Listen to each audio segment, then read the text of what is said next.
Chemical equilibrium पे बात कर रहा था। लास्ट क्लास में हमने जिस पर बात करी थी वो था पीएच वैल्यू। उससे रिलेटेड जो था वो क्वेश्चंस आपको अटेम्प्ट करना था, वो नोट करिएगा।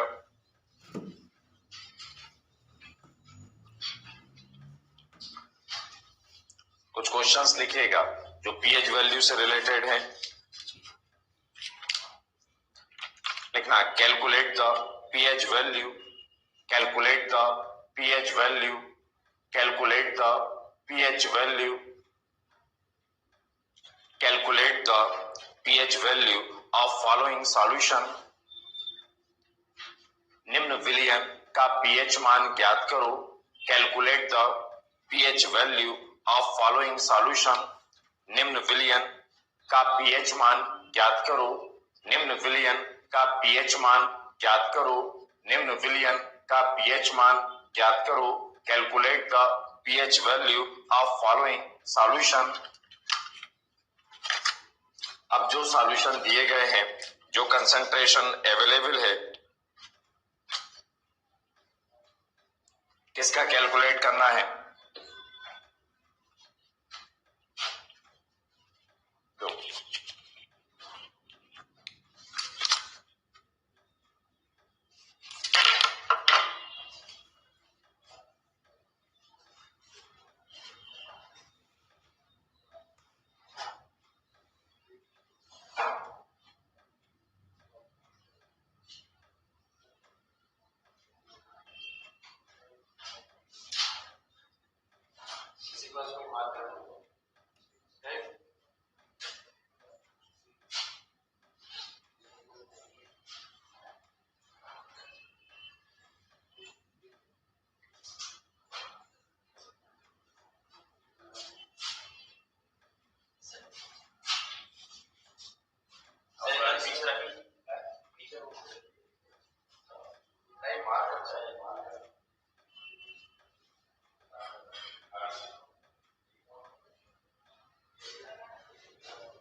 सॉरी,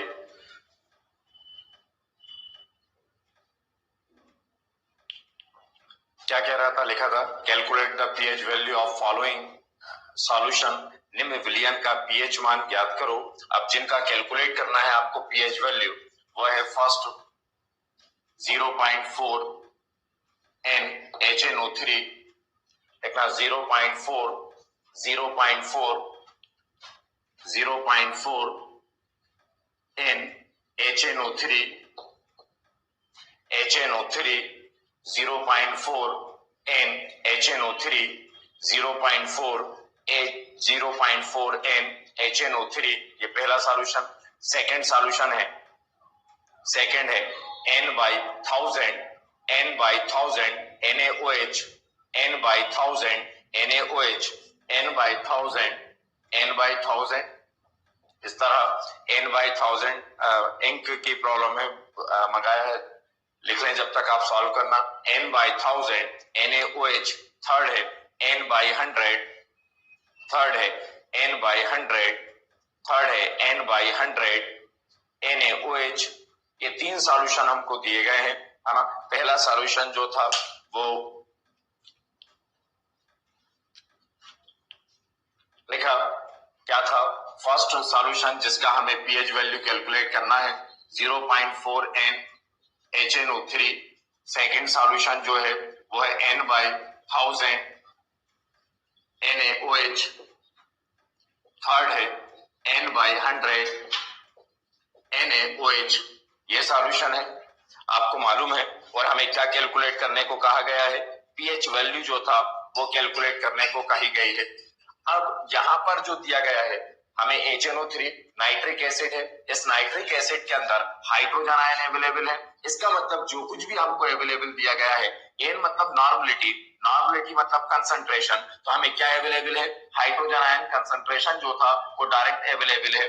फर्स्ट सॉल्व करूं, फर्स्ट क्वेश्चन सॉल्व करूं, क्या दिया है? 0.4 N HNO3। इसका मतलब ये नाइट्रिक एसिड है। नाइट्रिक एसिड मतलब हाइड्रोजन आयन कंसंट्रेशन अवेलेबल होगा। इसकी ये नॉर्मलिटी दी है, कोई भी कंसंट्रेशन मोलरिटी दी गई हो, नॉर्मलिटी दी गई हो या कोई और कंसंट्रेशन जो था वो दिया गया हो, तो वो हाइड्रोजन आयन या हाइड्रोक्साइड आयन कंसंट्रेशन जो था वो माना जाएगा। इट मींस यहाँ पर हमें हाइड्रोजन आयन कंसंट्रेशन पता है, H प्लस आयन जो था वो पता है। ये H प्लस आयन कितना दिया है, 0.4 HN ये था। अब आपको pH कैलकुलेट करना है। pH इक्वल टू क्या होता है, minus log of hydrogen ion concentration, यही बताया था। माइनस ये लॉग हाइड्रोजन आयन कंसंट्रेशन कितना है, 0.4 ये था। इसको सॉल्व करूं, माइनस लॉग 0.4 को क्या लिख सकता हूं, 4/10 लिखा जा सकता है, 4/10। अगर आप 4/10 नहीं लिखना है आपको, डायरेक्ट आपको लिखना था, क्या लिखा था, 0.4 या ऐसे लिखता, तो 4/10 ये लिखा 4/10। अब 4/10 को कैसे लिख सकते हैं, लॉग में एक रूल होता है, लॉग m/n इक्वल टू होता है log m minus log n, यही होता है log m minus log n। तो यहां पर मैं किस तरह लिख सकता था, ये माइनस में बाहर ही रहने दूं, तो ये हो जाएगा log 4 माइनस log 10, ये हो गया। अब हमें log 4 की वैल्यू जो था, हमें log 4 की वैल्यू नहीं मालूम। केमिस्ट्री के अंदर या मैथमेटिक्स पढ़ते टाइम या तो log 4 के बेसिस पर log 2 की वैल्यू हमें पता हो, log 2 की वैल्यू होती है 0.301 और log 2 के बेसिस पर अगर कोई सॉल्व कर सकते हो तो एग्जामिनर पे कोई बाउंडेशन ऐसा नहीं है, तो उसकी वैल्यू उसको देना पड़ेगी। तो यहाँ पर हम क्या कर सकता हूं, मैं इसको ऐसा लिख सकता था, माइनस log 4 को क्या लिख सकता था, log 4 को लिख सकता था 2 स्क्वायर, ये 2 स्क्वायर माइनस log 10 ये लिखा जा सकता है इक्वल टू माइनस 2 पावर आगे आ जाएगी, लॉग का एक रूल और है, log m raise to the power n equal to n log m, बताया था पिछली क्लास में। पावर कहां जाएगी आगे, 2 log 2 माइनस log 10 ये था, माइनस ये 2 log 2 की वैल्यू होती है 0.301 माइनस log 10 की वैल्यू कितनी होती है 1, ये था, माइनस कितना हो जाएगा 0.602 माइनस 1। अब इसको सॉल्व करें तो ये क्या हो जाएगा, प्लस का, ये क्या हो जाएगा माइनस, जब बाहर माइनस का साइन है तो साइन चेंज हो जाएंगे, तो ये क्या हो जाएगा 1 माइनस 0.602। कोई प्रॉब्लम इसमें, ये समझ में आया क्यों हुआ ना, ये प्लस का था तो क्या हो गया माइनस, ये माइनस का था प्लस, माइनस करने जो भी आंसर आएगा वो 1.00 क्या कर दूं 0.602 कितना हो जाएगा 893 0.398 मतलब आंसर हो जाएगा 0.398 pH, वो pH ही था।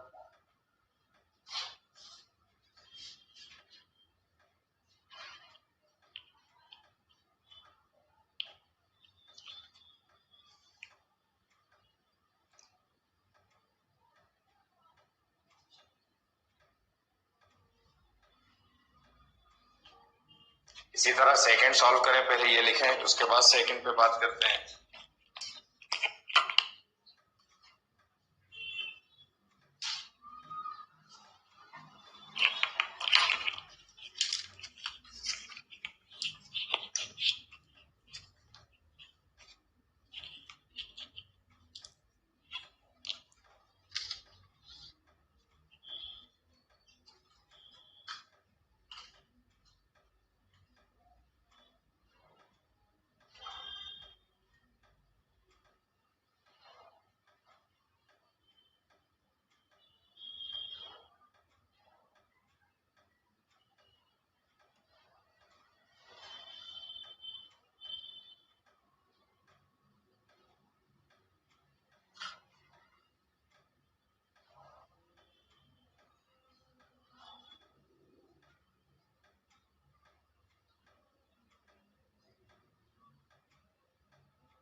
आपसे वो पूछता कि स्टेट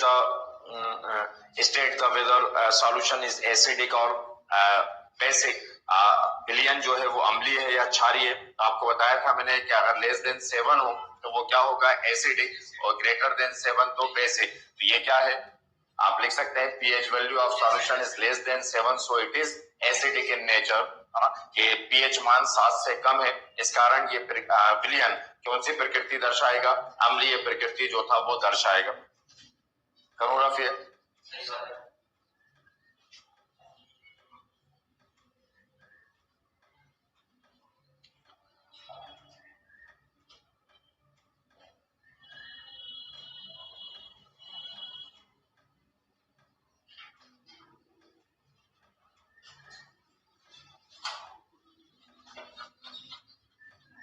नेक्स्ट क्या था, n/1000। सेकेंड आपको जो pH कैलकुलेट करना था वो था n/1000 NaOH, n/1000 NaOH। अब यह हाइड्रोजन आयन कंसंट्रेशन दिया है या हाइड्रोक्साइड आयन, ये क्या है, हाइड्रोजन आयन कंसंट्रेशन या हाइड्रोक्साइड आयन कंसंट्रेशन। एसिड से, ये एसिड है या बेस, NaOH एसिड है या बेस, अब ये बढ़ बेस है, तो बेस है तो कौन सा कंसंट्रेशन ही होगा, हाइड्रोक्साइड आयन कंसंट्रेशन। बेस है OH है तो OH concentration, hydroxide ion concentration, और कोई एसिड होता तो हाइड्रोजन आयन कंसंट्रेशन। तो ये क्या है, hydroxide ion concentration, it means OH। ये ब्रैकेट कंसंट्रेशन कितना दिया हुआ है, n/1000 ये दिया है, लेकिन हमसे तो क्या कैलकुलेट करने को कहा गया, pH कैलकुलेट करने को कहा गया, और pH के लिए आपको क्या चाहिए, हाइड्रोजन आयन कंसंट्रेशन चाहिए। तो एक रिलेशन आपको बताया था, hydrogen ion concentration into hydroxide ion concentration equal to 10⁻⁻14, यही बताया था। हमको गिवन क्या है, हाइड्रोक्साइड आयन कंसंट्रेशन, तो हम हाइड्रोजन आयन कंसंट्रेशन पता कर लेंगे। ये था, ये वैल्यू कितनी दी है, 1/1000 इक्वल टू 10⁻⁻14। तो हाइड्रोजन आयन कंसंट्रेशन क्या हो जाएगा, 10⁻⁻14 इंटू 1000, ये था hydrogen ion concentration equal to 10⁻⁻14। इसको ऐसे लिख सकता हूं 10⁻3। ये क्या बचेगा, यहां पर सॉल्व कर रहा हूं, तो hydrogen ion concentration equal to, ये बेस सेम है तो क्या हो जाएगा 10⁻11, यही हुआ। तो ये क्या आ गया हमारे पास, हाइड्रोजन आयन कंसंट्रेशन। अब हाइड्रोजन आयन कंसंट्रेशन आ गया, हम क्या कैलकुलेट कर लें, pH कितना दिया है, pH इक्वल टू क्या होता है, minus log of hydrogen ion concentration. ये था pH equal to minus log hydrogen ion concentration की जगह क्या लिख दूं, 10⁻11, pH इक्वल टू पावर आ गया जाएगा, ये -11 log 10, pH इक्वल टू ये क्या हो जाएगा 11 log 10 की वैल्यू 1, pH इक्वल टू 11। अब सॉल्यूशन क्या होगा, एसिडिक या बेसिक, बेसिक, क्योंकि pH value is greater than 7, क्योंकि pH मान 7 से अधिक है। करें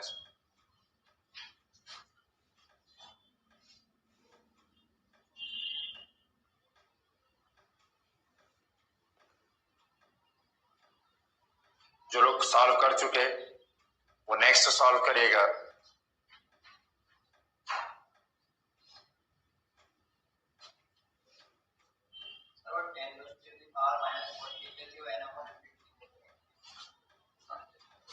किसका,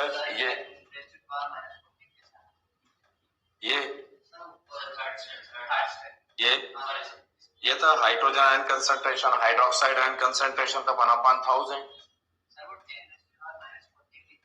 हाँ, ये तो एक रिलेशन दिया था, ये एक फार्मूला था, hydrogen ion concentration hydroxide ion concentration equal to 10⁻⁻14। ये तो फार्मूला है, गिवन है, हमको पहले से पता। पिछली क्लास आपने अटेंड नहीं करी होगी तो नहीं पता होगा pH वैल्यू। ईशांत आपने कहा था कि आप n/1000 को आप 1/1000 कैसे लिख सकते हैं, ये तो सिंबल है नॉर्मलिटी का, ये वैल्यू है 1/, इसका मतलब है 1/1000 n मतलब नॉर्मलिटी, नॉर्मलिटी मतलब टाइप ऑफ कंसंट्रेशन है। कंसंट्रेशन को जो था कई टर्म में एक्सप्लेन करते हैं, पीपीएम कंसंट्रेशन होता है ना, या फिर सिंपल से मास परसेंटेज होता है, वॉल्यूम परसेंटेज होता है, मोलरिटी होता है, मोललिटी होता है, नॉर्मलिटी होता है, कई तरह की टर्म होती है कंसंट्रेशन को एक्सप्रेस करने की। तो यहाँ पर कंसंट्रेशन को किसमें एक्सप्रेस किया गया, नॉर्मलिटी में जो था वो एक्सप्लेन किया गया। तो नॉर्मलिटी कोई नंबर नहीं है, वो केवल एक तरह का यूनिट है। नॉर्मलिटी को एक्सप्लेन करने के लिए आप कई बार एन से नोट कर देते हैं, जैसे कैपिटल एम मोलरिटी को बताता है, कैपिटल एन जो था वो नॉर्मलिटी को बताता है, स्मॉल एम जो था वो मोलरिटी को जो था वो बताता है। तो वही जो था एम यहाँ पर नॉर्मलिटी बताया गया। वैल्यू तो यहाँ पर कितनी है, 1/1000।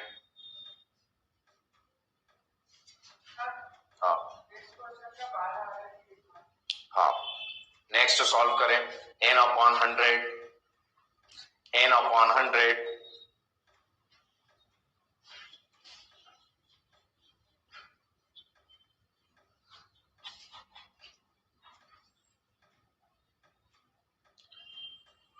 n/100 का pH वैल्यू कैलकुलेट करें।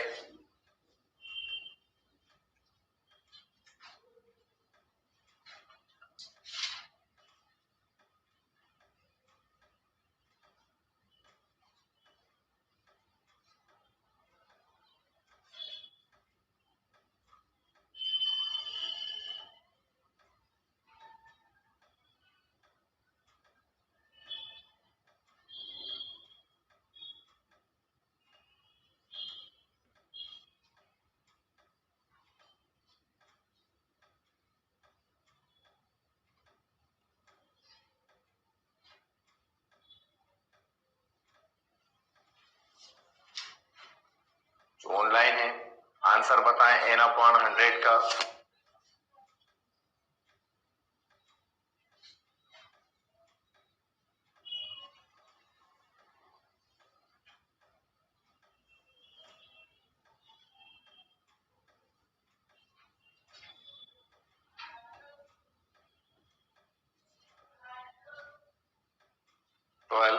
सिंपल कैसे सॉल्व किया, n/100 NaOH पता करना था। यहाँ पर ये बेस है, इसका मतलब क्या गिवन है, हाइड्रोक्साइड आयन कंसंट्रेशन कितना दिया हुआ है, 1/100। अब लेकिन हमें तो क्या चाहिए, पीएच के लिए हाइड्रोजन आयन कंसंट्रेशन।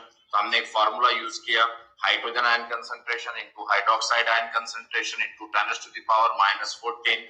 ये hydrogen ion concentration, hydroxide ion concentration 1/100 10⁻⁻14। तो ये hydrogen ion concentration equal to 10⁻⁻14 into 100। यहाँ पर हाइड्रोजन आयन कंसंट्रेशन इसको लिख सकता हूं 10², क्या हो जाएगा 10⁻⁻12। हमें क्या कैलकुलेट करना था, pH. PH equal to minus log of hydrogen ion concentration 10⁻⁻12 minus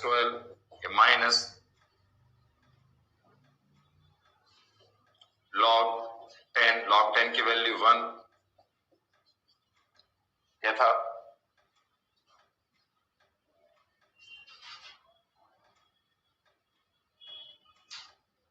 next है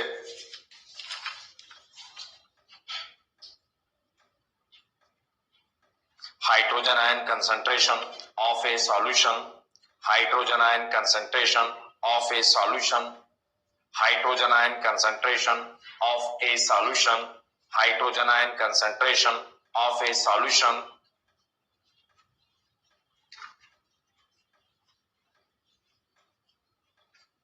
hydrogen ion concentration of a solution is 0.001 m। m यहाँ पर मोलरिटी को बताता है। Hydrogen ion concentration of a solution is 0.0001 m।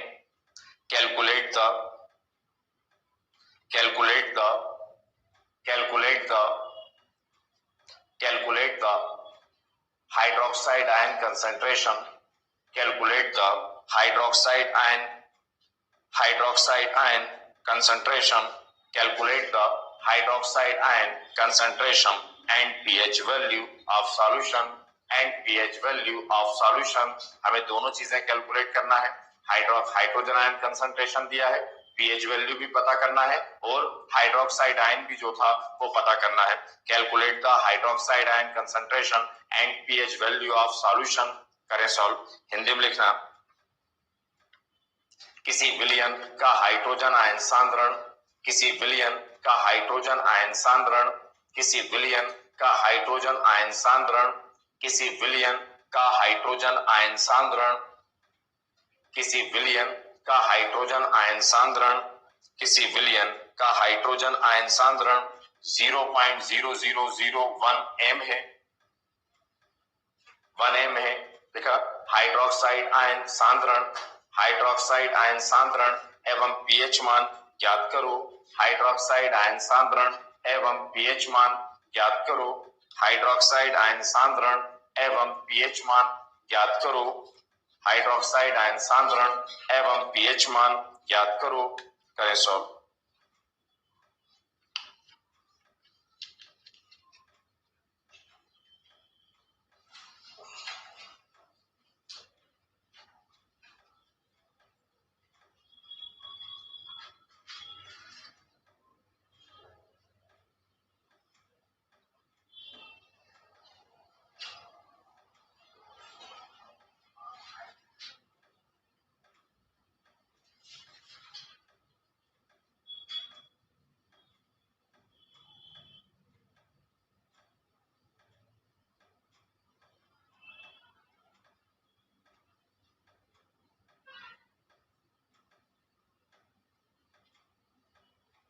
और pH value निकालें।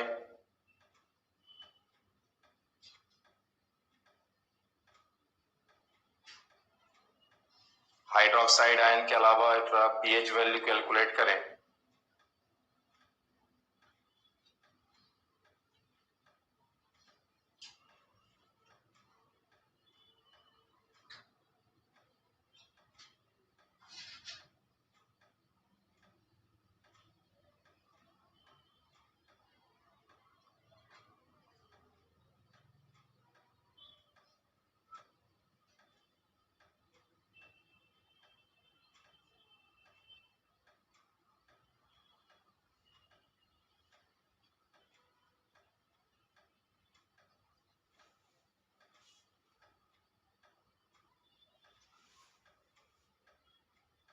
क्या कह रही हो आप, समझ में नहीं आ रहा। H was 0 पॉइंट, क्या कहना चाह रहा है?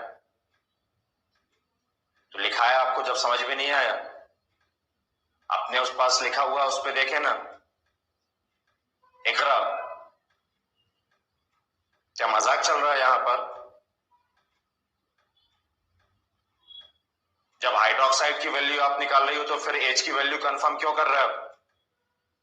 बेवकूफ नहीं हो नॉनसेंस के। जब आप जब आपको हाइड्रोजन आयन कंसंट्रेशन पता होगा तभी तो आपने हाइड्रोक्साइड निकाला होगा। फिर हाइड्रोजन की वैल्यू कंफर्म करने का क्या मतलब है?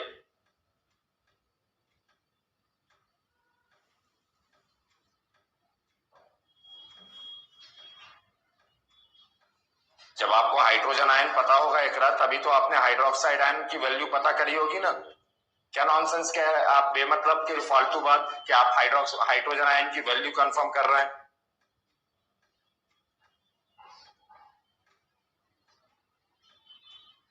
नॉनसेंस बात बिल्कुल मत किया करो पढ़ाई करते टाइम, समझ गए ना। सिली क्वेश्चन से बेवकूफों की तरह बात करना।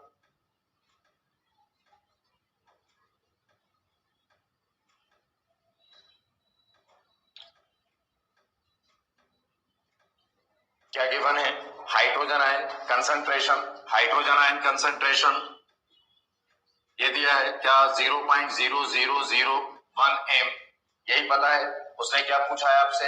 Hydroxide ion concentration. तो हमें अगर हाइड्रोजन आयन कंसंट्रेशन पता है तो हाइड्रोक्साइड आयन कंसंट्रेशन कैसे पता करेंगे? Product of hydrogen ion concentration and hydroxide ion concentration is 10⁻⁻14। हमें हाइड्रोजन आयन कंसंट्रेशन पता है 0.0001, यही दिया था वैल्यू। हम क्या पता कर लें?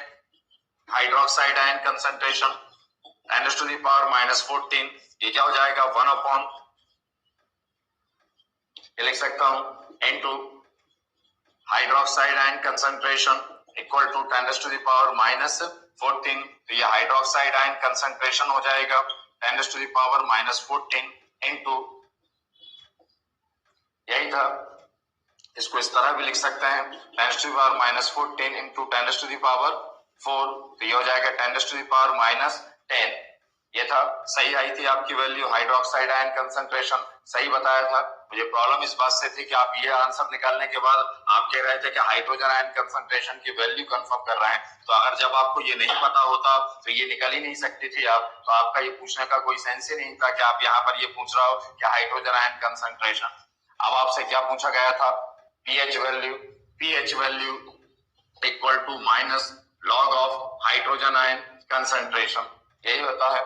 PH equal to minus log hydrogen ion concentration क्या था, 0.0001, यही था। इसको मैं क्या लिख सकता था, माइनस लॉग, इसको लिख सकता था 1/10⁻, या 1/, स्टेप बाय स्टेप करूं, ये माइनस, इसको लिख सकता था 10⁻⁻4, लिख सकता हूं, पावर ऊपर जाएगा, क्या हो जाता -4 log 10, क्या हो जाता 4 log 10 की वैल्यू 1, कितना जाता 4, तो पीएच वैल्यू कितनी आ गई 4।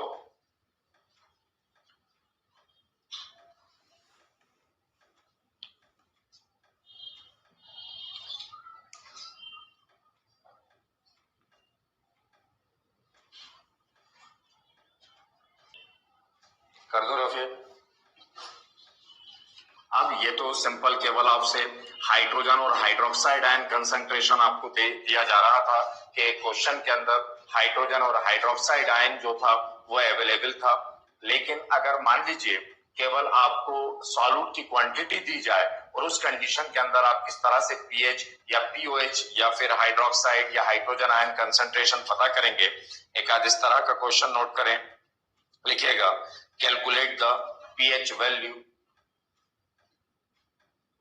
calculate the pH value, calculate the pH value, calculate the pH value of 20 gram, calculate the pH value of 20 gram, calculate the pH value of 20 gram per liter, 20 gram per liter of sodium hydroxide solution, calculate the pH value of 20 gram per liter of sodium hydroxide, calculate the pH value,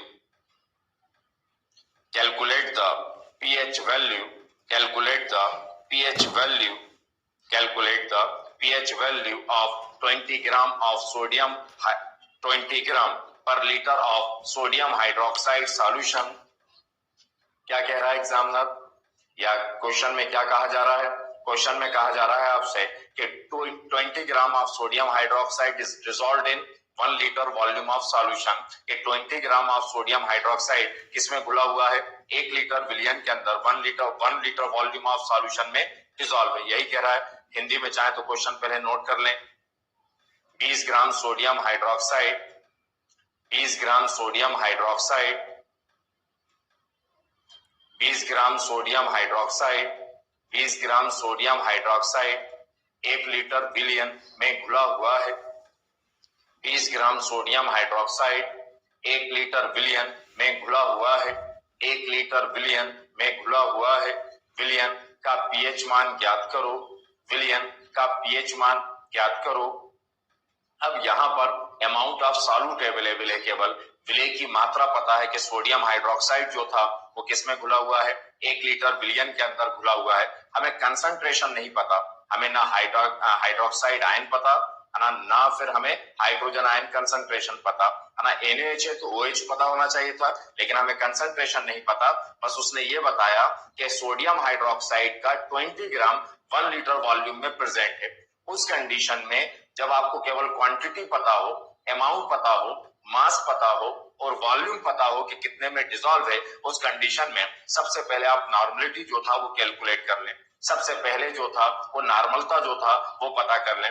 normality का formula क्या है दिया, क्या है हमको quantity दी गई है 20 ग्राम। Normality का फॉर्मूला की बात करूं, नॉर्मलिटी नॉर्मलता जो है उसके फार्मूला की बात करूं तो ये होता है ग्राम पर लीटर कंसंट्रेशन, ग्राम पर लीटर कंसंट्रेशन, ग्राम प्रति लीटर सांद्रण अपॉन इक्विवेलेंट मास तुल्यांकी द्रव्यमान। क्या है इक्विवेलेंट मास बता रहा हूं, ग्राम पर लीटर कंसंट्रेशन आपको अभी पता है कि ग्राम पर लीटर कंसंट्रेशन होता है amount of solute which is dissolved in 1 litre volume of solution. Gram प्रति लीटर सांद्रण मतलब विलेय की ग्राम में वो मात्रा, प्रति लीटर मतलब जो 1 लीटर के अंदर जो था वो डिसॉल्व हो, और वो तो दी गई है, कितनी दी गई है 20, ये हो जाएगा 20। हम सब सॉल्यूट का जो सब्सटेंस डिसॉल्व है उसका क्या पता कर ले, इक्विवेलेंट मास। अलग से ध्यान रखिएगा, इक्विवेलेंट मास तुल्यांकी द्रव्यमान जो था कैसे कैलकुलेट करते हैं, तुल्यांकी द्रव्यमान बराबर होता है मॉलिक्यूलर मास आणविक द्रव्यमान अपॉन एन। यहाँ एन का मतलब होता है हाइड्रोजन आयन या नंबर ऑफ हाइड्रोक्साइड आयन। तो इक्विवेलेंट मास कैसे कैलकुलेट करते हैं, जिसका भी कैलकुलेट करना है उसका मॉलिक्यूलर मास कैलकुलेट करो और किससे डिवाइड कर दो, एन से। एन क्या होता है, अगर एसिड है तो नंबर ऑफ हाइड्रोजन आयन, और अगर बेस है तो नंबर ऑफ हाइड्रोक्साइड आयन। तो आपको इक्विवेलेंट मास पता चल जाएगा। जैसे NaOH में पता करूं तो इसका क्या निकालूं, molecular mass. Molecular mass sodium plus oxygen plus hydrogen.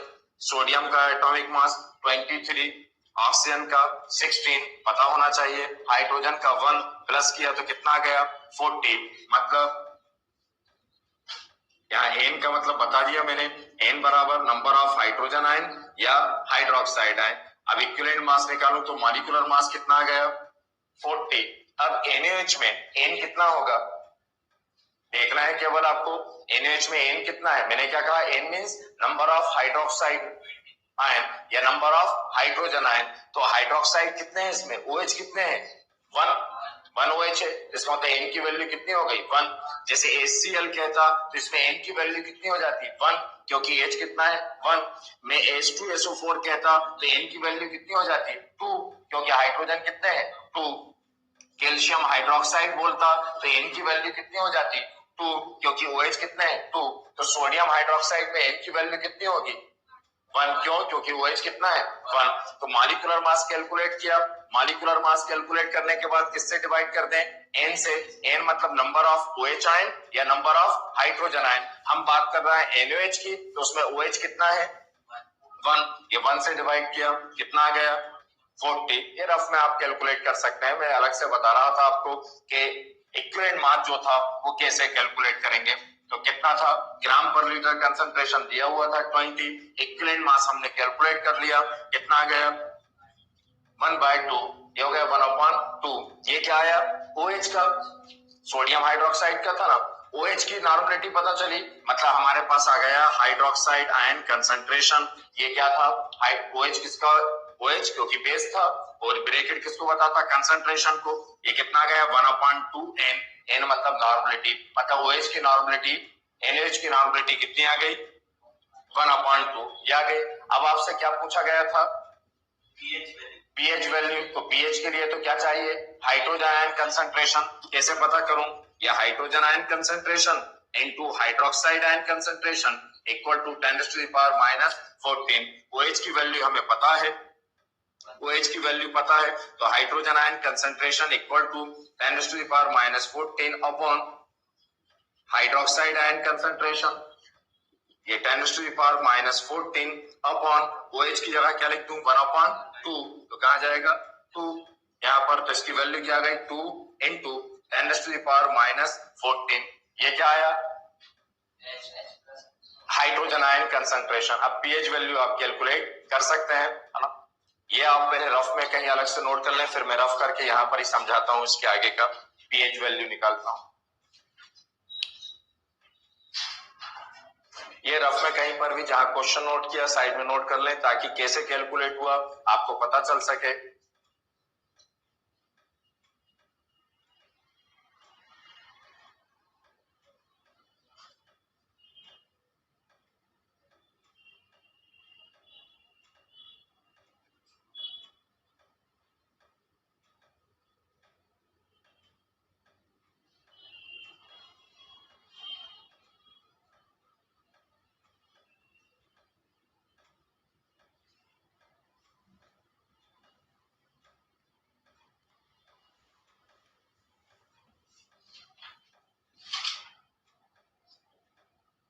कर दो रफी है। Yes sir. अब आपको क्या कैलकुलेट करना था, पीएच। तो pH equal to minus log of hydrogen ion concentration, ये minus log hydrogen ion concentration कितना आया, 2 इंटू 10⁻⁻14 ये था। अब जब आप लॉग अप्लाई करेंगे तो ये इंटू है, एक फॉर्मूला होता है log M N equal to log M plus log N, मतलब अगर इंटू हो रहा है, प्रोडक्ट हो रहा है, तो लॉग लेते हैं तो क्या हो जाता है प्लस। तो क्या होगा यहाँ पर, अगर इसको सॉल्व करूं, ये माइनस वैसे रहने दूं, तो ये हो जाएगा लॉग 2 प्लस लॉग 10⁻⁻14, ये माइनस लॉग 2, इसको सॉल्व करूं तो क्या हो जाएगा माइनस 14 लॉग 10, ये था माइनस लॉग 2 माइनस 14 लॉग 10 की वैल्यू 1 माइनस ये माइनस लॉग 2 की वैल्यू 0.301 माइनस 14, ये माइनस है तो 14 क्या हो जाएगा प्लस माइनस 0.301, इसको माइनस कर दीजिए जो आंसर आया।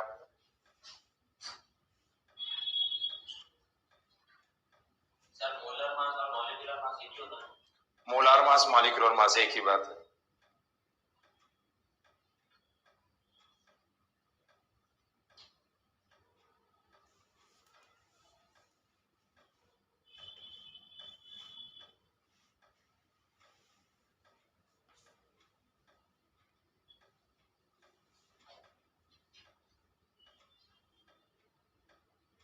क्या हो जाएगा ये 13.996।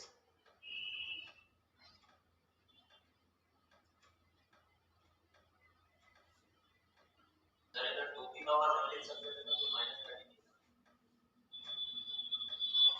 बेस कैसे सॉल्व करते हैं, जिसके बेस सेम होते हैं उसी को तो सॉल्व कर सकते थे।